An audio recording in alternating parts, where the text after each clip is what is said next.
Gigi. Good morning and happy Wednesday. Let's go ahead and get started with chapter 3 of our read aloud. This chapter is a little bit longer, so I just wanted to give you a heads up. I'm only going to read half of the chapter to you today, and then I'll read the other half for you for Thursday. All right, enjoy. Chapter 3. On Friday, Goonie Bird was wearing capri pants, a satin tank top, and a long string of pearls. Her red hair was twisted into one long braid, which was decorated with plastic flowers. There were flip-flops on her feet. "You look amazing," Kiko said to Goonie Bird in an admiring whisper. "Yes, I know," Goonie Bird replied. "Thank you, Kiko." She walked to the front of the classroom when Mrs. Pigeon told her it was time. Malcolm was back in the classroom. He was at his desk, writing, "I will never put anything in my nose," 100 times on a piece of lined paper. The nurse had told him to do that. She said it would keep his hands busy. "How come Goonie Bird gets to go stand in front of the class?" Malcolm asked. "Shh, everybody, except Felicia Ann," said to Malcolm. "Listen." "Today," Goonie Bird said, "I have a very exciting story to tell you. In my story, there is a long journey, a mystery, and a rescue." So you got to think about what a journey means to you.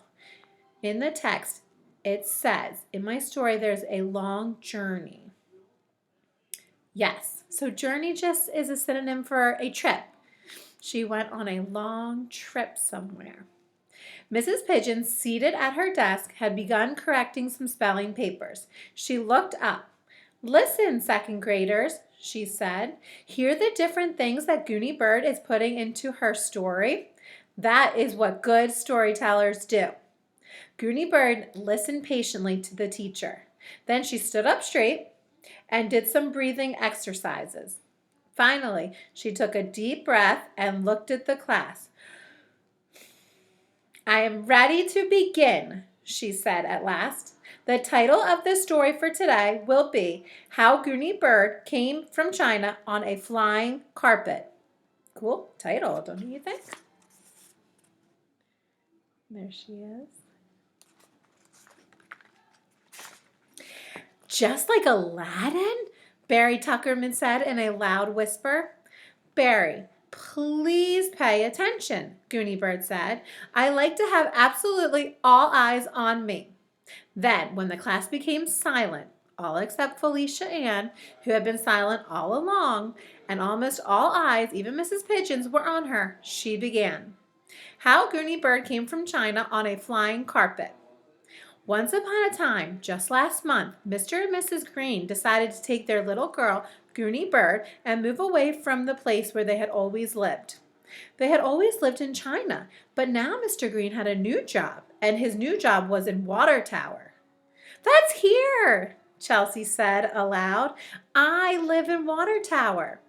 Goonie Bird stopped talking. She arranged her pearl necklace so that it was draped over one shoulder. "Me too," Tricia said. "We all live in Water Tower," Ben pointed out. "That's why we go to the Water Tower Elementary School." "Class," Mrs. Pigeon warned. "Mrs. Pigeon," Goonie Bird said politely, "let me take care of this." "Children," she said in a firm voice, "I cannot tell a story if I am constantly interrupted.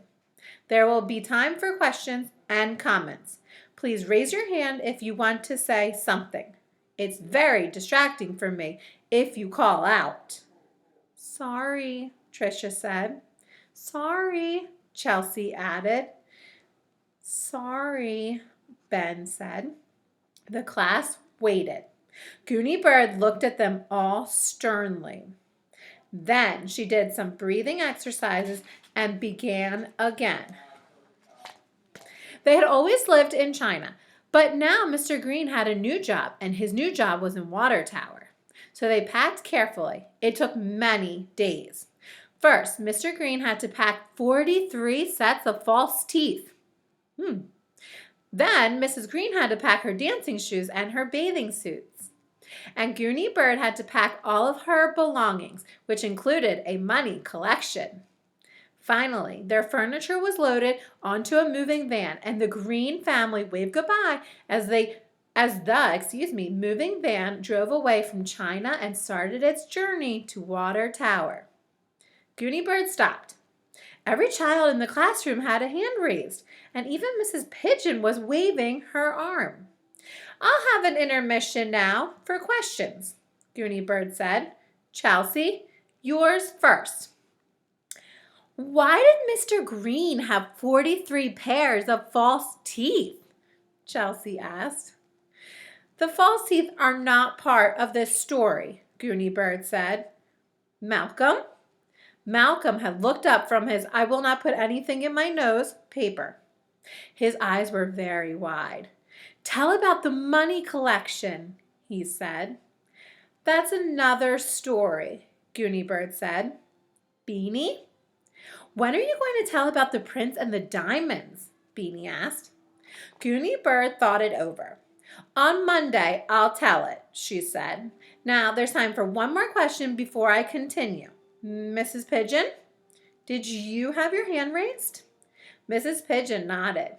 Goony Bird, she said in a nice voice, you have an amazing imagination, and we think you are wonderful at telling stories. Don't we, class? She looked around, and almost all of the children nodded. But I want to be certain that the children understand that these are made-up stories. So I want to point out, my stories are absolutely true, Goony Bird said. I want to point out, Mrs. Pigeon went on, that of course we all know that China is a foreign country across the ocean, and that a moving van could never drive from China to Water Tower. Goony Bird rearranged her pearls and sighed. Mrs. Pigeon, she said, why don't we take a few minutes for research? Is there an atlas in the bookcase? Mrs. Pigeon laughed and said, of course. She went to the bookcase and took out a book of maps called an atlas. Now, said Goony Bird, would you find out if there are other Chinas? Other Chinas? I don't think. Mrs. Pigeon began turning the pages of the atlas. She found the index at the back. All right, 2G, we're going to stop there. And tomorrow, I promise we'll continue reading chapter 3 to find out what happens next. I hope you enjoyed it today. Miss you. Enjoy the rest of your day. Bye.